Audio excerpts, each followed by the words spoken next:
Shout out ni Clark Anthony. Oh. From Barili. Nangingon siya kay mukbang na ko ning baga. First time nako ha. First time nako. Kaning content creator tao, vlogger, kinahanglan gyud magpasikat. Siguro dili makamatay, siguro dili pareho sa atong ikaw no bukog sa manok. Ate, why wato masakit sa bukog sa manok oy. Dibut-but lang gito. Oh, awa. Ha? Huto na niyo, boss. Out doon kayo, awa. Awa? Awa? Gisiga na. Ay, ilo, boss, tunla. Dili sa tun. Oh, awa. Halang. Awa. Ay, ayaw pala ba yung sili, boss? Halang, boss.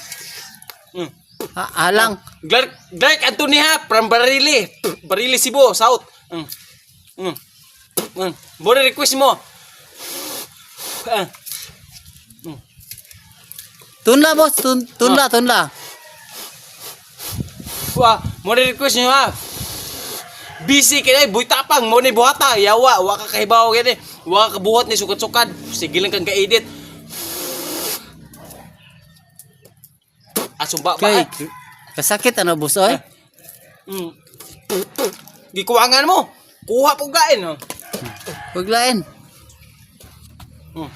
Tanawa, ipakita. Kanang gabaga ba? Kanang gabaga? Oh, ya. Kana may sakto. Okay. Maka, boss. Okay. Kamu ni bahala ha. Tagak man.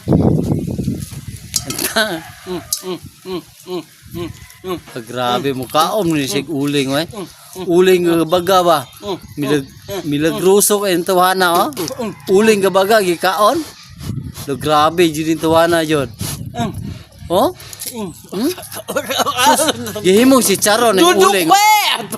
Gihimong si Charon ng uling. Mga kadakbat. Duduk we. Prangka pag-istorya. Ang uling, gihimong si Charon. Tanawa ha? Walay nakahimo ano eh. Si uling na ha? Gabaga. Init kastanan. Naan ang kayo. Pero gihimong si Charon. Moro to. Grabe. Hangas. Okay.